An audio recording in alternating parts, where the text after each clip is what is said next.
Hello and welcome to Forever Rugby on Forever Sport. For today's preview, Leicester versus Stormers.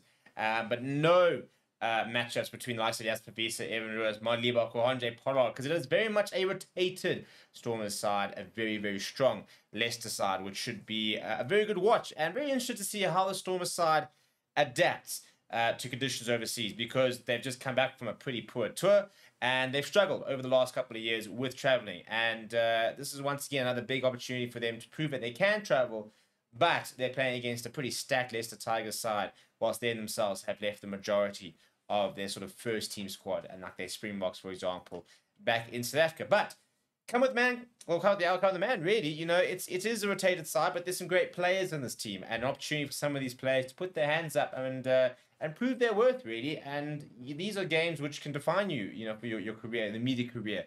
You go put in a big performance here, you can find yourselves considered one of the top players and get those opportunities when you're playing in the URC and the likes and stuff like that. So these players have got to treat this as a massive opportunity for them, which I'm sure they will.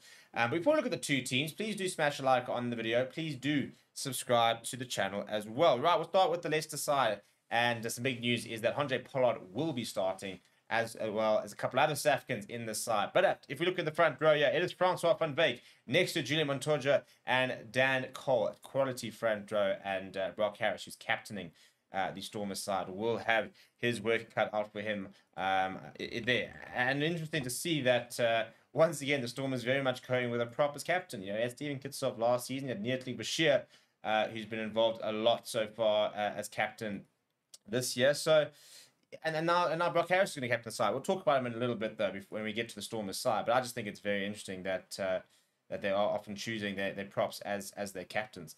But anyway, in the second row, it is Ollie Chessum next to Cameron Henderson. So already quite a few internationals in and amongst this pack here. You then got Honro Liebenberg next to Tommy Raffel and Jasper Wiese as that back row.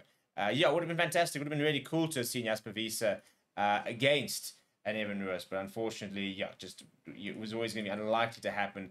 As soon as, you know, we kind of knew that John Dobson was very unlikely to bring a full strength side to this, and as a result, there you think of players to leave behind, and Evan Ruiz is always going to be one of the first names really on the list of players you will leave behind.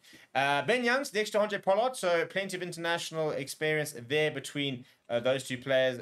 Once again, would have been really cool to have seen Andre Pollard versus Liebach. We're not going to get that, but it is what it is. The two wings are Ollie Hassel-Collins, Josh Bassett. In the centres, it is Solomon Carter and Matt Scott. Freddie Stewart, the big number 15. So start there at full back. Right, off the bench is Archie Vance, James Cronin, Joe Hayes, Harry Wells, Carl Hatterall, Tom Whiteley, James Shilcock, and Dan Kelly. Right, in terms of the Stormers, this is how they do line up. So as mentioned, Brock Harris will captain the side. He's got Scaran Tibeni and Steve Tolley for company. So it's a decent front row. Very inexperienced second row in the forms of Hendry Stassen and Connor Evans. Now McClava gets an opportunity. I think gets his first start of the season next to Vida Engelbrecht and Keke Marabe. Paul de Vet will partner Yuri Mathieu, who we saw play quite a bit in the Currie Cup last season. Ben Loader, Courtney Kassan, the two wings. In the centre, Jean-Luc Duplessis getting an opportunity at inside centre there next to Suleiman Hartzenberg, who continues to make his return from injury. Clayton Blomberkees does start at full back. Off the bench, it is a 6-2 split, which sees JJ Kotze, Quenzo Blas, Salim Marvin, Mazubuko back up the front row. Good to see JJ Kotze in and around there. And then there's Dylan Schaublom, Junior Pokamela, Marcel Tienerson, Stefan Angara, and Cornel Smith. So, yeah, as I said, not the strongest Stormer side, but a couple of nice players in here. Very keen to see what Yuri Mathieu can do. Suleiman Hartzenberg at outside centre. Be interesting to see how he goes. And you need big players to step up. So, you know, you're going to look for big performances from your front row there, some of those most experienced players. Your Billy Engelbrechts, you know, your Ben Loaders, your Johnny Duplessis. You know, the experienced players have got to put their hands up and say, right, we know that this is not maybe our strongest side, but we're going to step up, we're going to come to the fore, and we're going to make this game competitive. Do they have a chance? I want to know what you think. Down in the comments below. Please do smash a like on the video. Please do subscribe to the channel as well. Thank you very much for watching. My name is Steve. I'll chat to you soon.